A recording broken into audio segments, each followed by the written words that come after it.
누가복음 6장 39절부터 49절 마지막 절까지 말씀을 받겠습니다.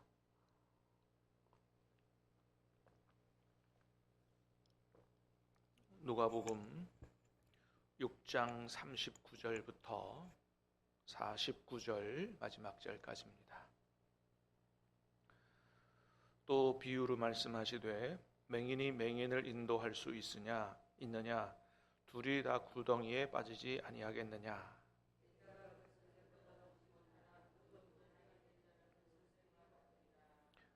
어찌하여 형제의 눈 속에 있는 티는 보고 내 눈 속에 있는 들보는 깨닫지 못하느냐.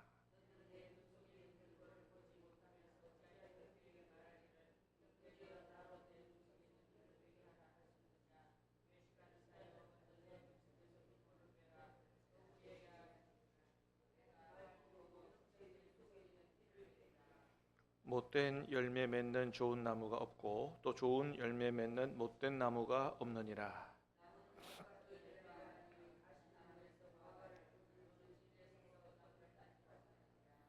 선한 사람은 마음에 쌓은 선에서 선을 내고 악한 자는 그 쌓은 악에서 악을 내나니 이는 마음에 가득한 것을 입으로 말함이니라.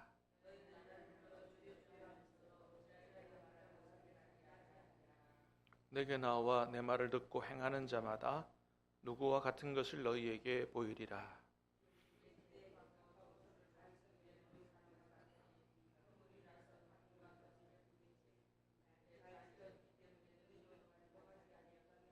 같이 읽습니다. 듣고 행하지 아니하는 자는 주추 없이 흙 위에 집 지은 사람과 같으니 당뇨가 부딪힘에 집이 곧 무너져 파괴됨이 심하니라 하시니라. 아멘. 자, 계속해서 6장 20절부터 시작된 예수님의 평지 설교, 마태복음의 산상 설교와 비교되는 그런 평지 설교의 말씀입니다. 자, 예수님 직접 하신 말씀인데 어떤 말씀들인지 보겠습니다. 39절 40절 시작. 또 비유로 말씀하시되 맹인이 맹인을 인도할 수 있느냐 둘이 다 구덩이에 빠지지 아니하겠느냐. 제자가 그 선생보다 높지 못하나 물 온전하게 된 자는 그 선생과 같으니라. 아멘. 자, 맹인이 맹인을 인도하면 구덩이에 빠지게 되겠죠. 그래서 절대로 맹인 따라가지 말아야 된다 그럽니다. 자, 그러면서 선생 얘기합니다. 제자와 선생. 제자가 그 선생보다 높지 못하나 무릇 온전하게 된 자는 그 선생과 같으리라. 그러니까 제자가 자기가 배워서 아무리 잘 되는 게 누구까지만 그렇게 된다는 거예요. 선생까지만 그렇게 된다라고 하는 거죠. 그래서 제자도 일단 첫 번째 선생은 자기가 정말 제대로 배워서 맹인 되지 말아야 되고, 왜냐하면 자기가 가르치는 사람들이 다 맹인 될 거기 때문에. 두 번째는 제자들도 내가 나를 가르치는 선생이 혹시 맹인이 아닌가, 잘못 가르치진 않는가를 잘 분별할 수 있어야 된다. 아무한테 가서나 막 배워서는 안 된다라고 하는 말씀을 하시는 거예요. 그 당시 사람들에게는 여기 선생을 누구를 가리키냐 하면 서기관과 바리새인들을 가리키는 겁니다. 당시에 최고의 선생들이라고 하는 사람들이었어요. 성경 연구가요. 또 엄격하게 자기들이 성경을 해석하고 규정된 만들어 놓은 규율대로 살려고 하는 사람들이요. 그러나 그렇게 성경에 대한 지식은 많았지만은 성경을 통해서 참 하나님의 뜻은 제대로 알지 못했던 사람들이 이 사람들의 문제였어요. 그래서 오히려 자유를 줘야 될, 쉼을 줘야 될 하나님의 말씀을 가지고 잘못 해석해서 잘못 가르쳐서 오히려 무거운 짐을 지우는 율법주의 이런 체계들을 만들어낸 이런 사람들이죠. 그렇습니다. 그래서 예수님 하시는 말씀이, 이 말씀을 통해서 하시는 말씀 뭐냐 하면 서기관과 바리새인들에게서 배우지 말고 누구에게서 배워야 된다. 예수님인 하나님의 아들인 나에게서 제대로 배워야 된다. 그래서 예수님 마태복음 10장에서도 뭐라 그러셨어요? 수고하고 무거운 짐진 자들아 다 내게로 오라. 내가 너희를 쉬게 하리라. 나의 멍에를 베고 내게 배우라 라고 말씀을 하셨습니다. 이거는 단순히 세상에서 수고하고 무거운 짐진 자들이 지치고 힘든 사람들을 가리키는 게 아니고, 그 말씀의 맥락에서 보면 잘못된 선생, 서기관과 바리새인들에게서 율법주의 체계를 배워서 이걸 못 지키면 지옥 간다, 구원 못 받는다, 이런 무거운 짐에 눌려 사는, 율법주의에 갇혀 사는 이런 사람들, 내게로 와서 배워라. 나의 멍에를 메고 내게 배우라. 내 말씀을 잘 배우면 마음의 쉼을 얻게 될 것이라고, 내가 너희를 쉬게 할 것이라고 그렇게 말씀을 하신 거거든요.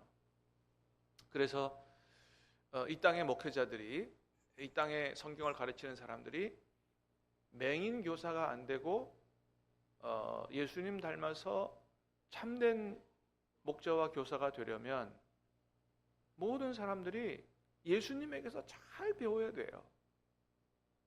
여러분, 중요한 게 뭐냐 하면 성경에서 하나님이 우리에게 뭐라고 말씀하시는지를 잘 첫 번째 들어야 되지, 내 생각을 집어넣어서 읽으면 안 되는 겁니다.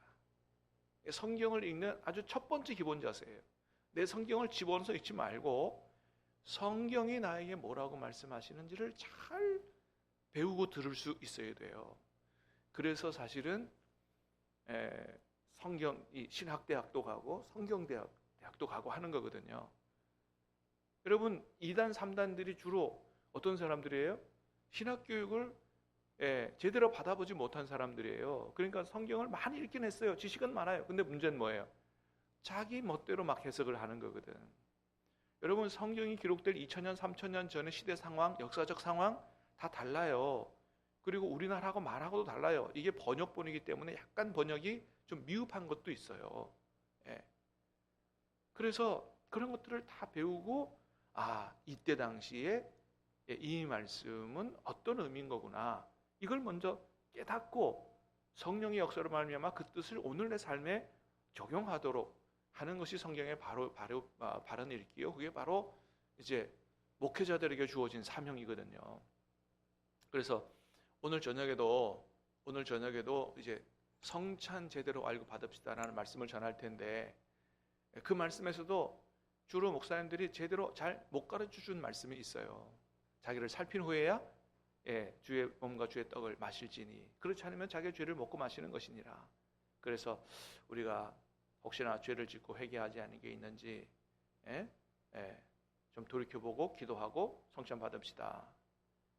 이게 그 당시에 그 말씀을 해준 의미의 절반밖에 안 돼요. 절반밖에. 진짜 의미가 있어요. 그걸 오늘 저녁에 여러분에게 가르쳐 드리려고 그래요. 굉장히 중요한, 그래서 성경이 그 부분만 떼서 읽으면 안 되고 전체적인 앞뒤 맥락을 잘 이해하면서 읽어야 되는 거거든요. 그래서 먼저는 목회자들이 예수님에게서 말씀을 잘 배워야 돼요. 근데 2단, 3단이라든지 혹시나 이 정통의 개신교 안에 있으면서도 말씀을 잘못 가르치는 사람이 있을 수 있어요. 그래서 그거를 여러분이 잘 분별할 수 있어야 됩니다. 아무 목사님 유명하다 그래서 막 쫓아가서 그냥 무턱대고 아멘 이렇게 맹목적으로 여러분 신앙생활을 하면 절대로 안 되는 거예요. 에베소 교회는 그 사람들의 어떤 가지고 있는 성경이나 신학 수준이 높았기 때문에 그런 거짓 선지자를 잘 분별했다, 그렇게 칭찬을 예수님으로부터 받았습니다. 여러분이 성경을 많이 읽으시고 또 이 말씀을 잘 분별하게 해달라고 기도하고 그러셔서, 과연 저분이 하나님 말씀을 제대로 가르치는지를 여러분이 잘 분별하시고 잘 말씀을 받고, 그래서 여러분의 신앙을 여러분이 잘 지키셔야 됩니다. 잘못된 선생한테 가면 어떻게 된다고요? 둘 다 구덩이에 빠지게 된다라고 하는 것입니다. 목회자들로부터 여러분 성경을 배우지만 그 이전에 여러분 날마다 말씀을 기도하며 말씀 묵상하며 예수님으로부터, 성령님으로부터 잘 배울 수 있기를 주님의 이름으로 축복합니다. 그렇습니다. 자, 41절, 42절 두 절 시작. 어찌하여 형제의 눈 속에 있는 티는 보고 내 눈 속에 있는 들보는 깨닫지 못하느냐? 너는 내 눈 속에 있는 들보를 보지 못하면서 어찌하여 형제에게 말하기를 형제여 나로 내 눈 속에 있는 티를 빼게 하라 할 수 있느냐? 외식하는 자여 먼저 내 눈 속에 있는 들보를 빼라. 그 후에야 내가 밝혀보고 내 형제의 눈 속에 있는 티를 빼리라. 아멘. 한마디로 뭐라면 누구 먼저 보라는 거예요? 나 자신을 먼저 보라는 겁니다. 다른 사람 자꾸 보고 뭐 이러쿵저러쿵 하지 말고 나는 하나님 앞에 바르게 잘 서 있느냐. 자기 자신을 먼저 봐야 된다. 예수님 말씀이에요. 근데 여러분 그게 사람들이 잘 돼야 안 돼요? 잘 안 되죠? 그러니까 자기 자신을 보기보다 자꾸 다른 사람을 보고 판단하고 그렇게 해요. 이게 잘 안 된단 말이에요.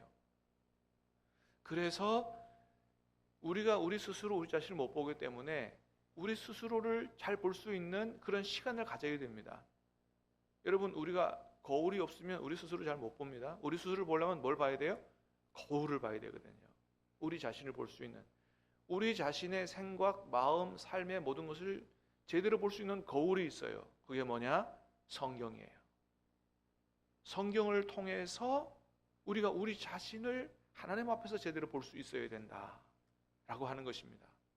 그래서 금방도 말씀드렸던 것처럼 성경을 제대로 읽는 아주 제일 우선적인 방법은 내 생각을 집어넣지 말고 성경이 내게 뭐라고 말씀하시는지를 잘 들어야 된다는 거고, 두 번째는 성경을 내가 읽는 것에서 더 나아가서 나중에는 성령의 감동하에서 성경이 나를 읽도록 그렇게 읽으셔야 됩니다. 그래서 여러분이 성경을 제대로 읽으시면 바로의 모습 속에서 내 모습 보게 될 거예요. 뭐 때로는 아브라함의 모습 속에서 내 모습을 보고 하나님 앞에 칭찬을 받을 수도 있지만, 잘못된 사람들의 이런 모습들을 성경에 기록해 놓으신 이유는 옛날에 이 사람들이 이랬다, 이거를 뭐 우리한테 알려주려고 기록하신 게 아니고, 그 사람들을 통해서 누구를 보라? 우리 자신을 보라. 광야에서 원망 불평하면서 하나님 앞에 징계받은 그 사람들의 모습을 통해서 우리 자신을 보라. 그래서 우리를 때로는 책망하고 온전하게 세워나가시는 하나님의 은혜가 말씀 속에 있는 거거든요. 여러분 말씀 읽을 때마다 말씀에서 하나님 만나시기를 바라고, 더 나아가서 말씀을 통해서 말씀하시는 그 말씀을 통해서 저와 여러분의 모습을 하나님 앞에서 제대로 볼 수 있는, 그리고 회개할 것 회개하고 고칠 것 고치고 새로 세워나가는 그런 은혜가 있게 되기를 주님의 이름으로 축복합니다. 43절 44절 두 절입니다. 시작. 못된 열매 맺는 좋은 나무가 없고 또 좋은 열매 맺는 못된 나무가 없느니라. 나무는 각각 그 열매로 아나니 그가 시나무에서 무화과를 또는 찔레에서 포도를 따지 못하느니라. 한마디로 말하면 좋은 열매 맺으려면 뭐가 되어야 된다는 거예요? 좋은 나무가 되어야 된다는 겁니다. 내가 이 하나님의 말씀을 따라 하나님 기뻐하시는 대로 살아야 되지, 이건 한번 꼭 지켜봐야지, 이게 나의 결단, 나의 노력, 이렇게 해가지고는 절대로 좋은 열매를 못 맺는다는 거예요. 여러분 우리에게서 좋은 열매, 하나님 원하시는 좋은 열매 맺는 방법은 우리가 애쓰고 노력하고 결단하고 해서 좋은 열매 맺는 게 아닙니다. 요한복음 15장에 참 포도나무의 비유를 통해서 하신 말씀이 뭐예요? 저절로 열매를 맺게 되는 것을 말씀하신 거예요. 나는 참 포도나무요, 그 비결이 그거예요. 너희는 가지니 그랬습니다. 여러분 가지가 막 스스로 막 노력한다고 열매 맺을 수 있어요? 아닙니다. 가지가 열매 맺을 수 있는 비결은 딱 한 가지예요. 뭐예요? 참 포도나무에 붙어 있는 겁니다. 그것도 100% 붙어 있어야 좋은 열매를 맺어요. 붙어 있긴 붙어 있는데 가지가 한 80% 꺾여져 있다. 좋은 열매 맺기가 힘든 거죠. 그래서 그냥 일주일에 한 번 교회 나와서 신앙생활, 그런 신앙생활 하지 말아라. 날마다 주님 안에 너희가 내 안에 거하라 말씀하시잖아요. 나를 떠나서는 너희가 아무것도 할 수 없을 거다. 내 안에 거하라. 여러분 날마다 주님 안에 거할 수 있기를 주님의 이름으로 축복합니다. 주님 안에 거해야 된다는 거예요. 그 다른 방법이 없어요. 날마다 말씀을 읽고 묵상하고 기도하고 그 외에는 다른 방법이 없어요. 걸어가면서도 주님을 바라보고, 예? 예. 잠깐, 예? 시간이 나면 마음속으로도 주님 앞에 기도하고, 늘 주님과 함께 살아가는 게 주님 안에 있는 겁니다. 그게 100% 주님 안에 붙어 있는 거예요. 그러면 주님으로부터 은혜가 와요. 생명이 와요. 깨달음이 와요. 능력이 오는 겁니다. 그 능력으로 주님이 내 안에서 열매를 맺어가시고 우리의 구원을 주님이 이루어 가시는 거지. 이게 우리 힘으로 스스로 노력으로 이게 되는 게 아니다. 여러분 어제 말씀을 들었어요. 27절에 말씀을 들으셨잖아요. 너희 원수를 사랑하며, 그죠? 너희 미워하는 자를 선대하며, 너희를 저주하는 자를 위하여 축복하며, 오른뺨 때리는 사람에게 왼뺨도 돌려대며. 여러분 이거 우리가 할 수 있어요, 없어요? 못합니다. 그래서 어제 보신 말씀은 하나님 백성, 하나님 자녀가 어떻게 살아가야 되는가에 대한 천국 백성의 삶의 윤리를 산상수훈과 같이 가르치는 말인데, 이걸 어떻게 이렇게 할 수 있느냐? 그래서 마태복음 산상수훈의 결론의 6장 33절, 오직 너희는 그의 나라와 그의 의를 구하라. 그게 결론이에요. 오직 너희가 이렇게 살기 위해서는 그의 나라를 구해야 된다. 그의 나라가 뭐예요? 천국이죠. 하나님 나라죠. 하나님 나라의 본래 뜻이 뭐라 그랬어요?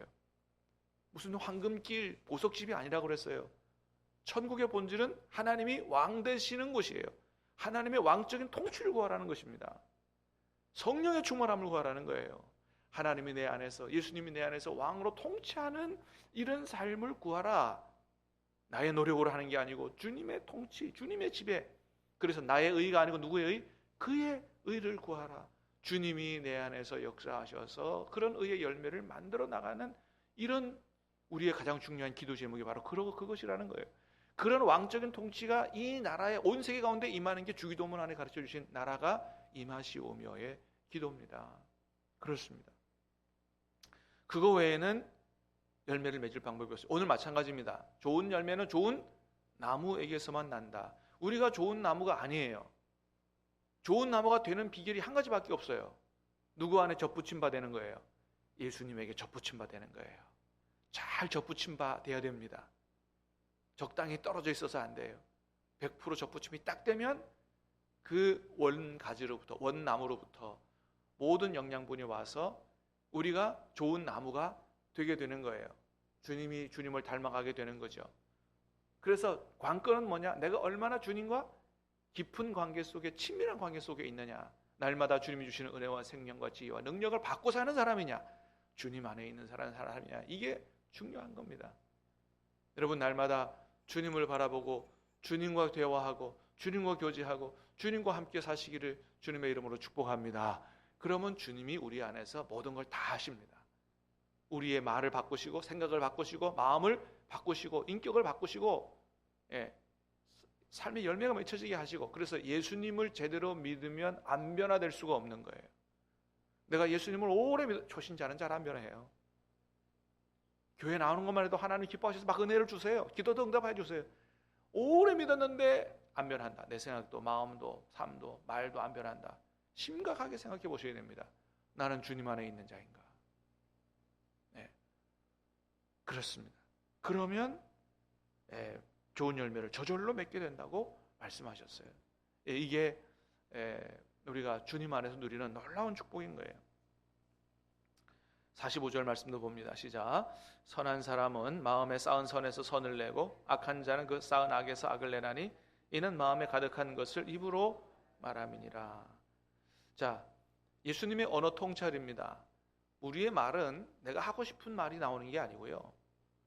때로는 우리가 노력해서 우리가 하고 싶은 말을 할 수도 있죠. 그러나 궁극적으로는 우리 말은 뭐가 나오는 거냐? 우리 안에 가득 쌓인 것에서 나온다는 거예요. 선을 쌓은 사람은 선한 것이 나오고 악한 것 쌓은 사람은 악한 것이 나온다. 예전에도 한번 예를 들어서 말씀드렸지만, 저희가 자랄 때 저희 부모님의 세대는 자식들에게 그렇게 막 쌍욕을 많이 하셨어. 희한하게. 여러분 자기 자식을 안 사랑하는 부모 있어요? 한 사람도 없어요. 좀 미워도 다 사랑해요. 그런데 그러면 아들아 사랑한다, 뭐 이런 말씀을 해야 되는데, 저로부터 우리 친구들도 부모님들이 아들아 내가 참 너희 사랑한다. 그런 얘기를 들어본 일이 없어요. 뭐 저희 부모님은 그래도 좀 덜 하셨습니다만은, 뭐 제가 부모님으로부터 쌍욕을 들어본 기억은 없습니다만, 우리 친구들 집에 놀러 가면 썩어 빠질 놈아 시작부터 시작해갖고 뭐 나가 죽어라, 뭐 어떤 사람 뭐 육실할 놈아, 뭐, 이야, 여러분 육실할 놈이 이게 얼마나 무서운 욕인지 아세요? 근데 그 부모님 막 그러거든요. 왜 그래요? 그 부모님들도 자라오면서 그 마음에 부모님들을 또 사랑한다는 얘기라든지 좋은 얘기를 들어보질 못했어요. 마음에 쌓여있는 게 나중엔 뭐예요? 네, 절박한 순간에 그냥 나가는 거예요. 그래서 그런 욕이 나올 상황에서도 좀 그게 안 나오려면 어떻게 된다고요? 우리 안에 선한 것을 많이 쌓아야 된다. 많이 쌓아야 된다. 그 선한 것 중에 선한 게 뭐겠어요? 하나님의 말씀이다. 그래요. 말씀을 많이 묵상해. 여러분 한 귀로 듣고 한 귀로 흘리시면 안 돼요. 그래서 큐티 하시라는 거예요. 묵상을 하셔야 돼요. 묵상할 때 머리에서 마음으로 내려옵니다. 말씀이 능력이 되는 거예요. 우리 인격을 바꾸는 거예요. 말을 바꾸는 거예요. 네, 그렇습니다. 말씀을 많이 쌓아야 그게 나중에 나간다. 자, 46절입니다. 시작. 너희는 나를 불러 주여 주여 하면서도 어찌하여 내가 말하는 것을 행하지 아니하느냐. 다시 말해서 내가 예수님을 주님으로 믿는다면 반드시 어떻게 해야 돼요? 주님의 말씀을 행하는 사람이 되어야 된다. 순종하는 사람이 되어야 된다. 여러분 밑에 있는 말씀 47절부터 49절은 이건 반석 위에 지은 사람, 그죠? 집을 지은 사람과 모래 위에 집은 사람하고 똑같은 내용이잖아요. 자, 47절 시작. 내게 나와 내 말을 듣고 행하는 자마다 누구와 같은 것을 너에게 보이리라. 집을 짓되 깊이 빠고 주추를 반석 위에 놓은 사람과 같으니 큰 물이 나서 탕류가 그 집에 부딪히되 잘 지었기 때문에 능히 요동하지 못하게 하였거니와 듣고 행하지 아니하는 자는 주추 없이 그의 집은 사람과 같으니 탕류가 부딪힘에 그 집이 곧 무너져 파괴됨이 심하니라 하시니라. 자, 반석 위에 지은 사람, 나중에 하나님의 심판 앞에서 무너지지 않을 사람, 그런 인생의 집을 지은 사람과 그렇지 않고 무너질 인생의 집을 지은 사람의 차이가 뭐예요? 반석 위에 지은 사람은 주의 말씀을 듣고 행하는 자라 그랬어요. 모래 위에 지은 사람은 누구예요?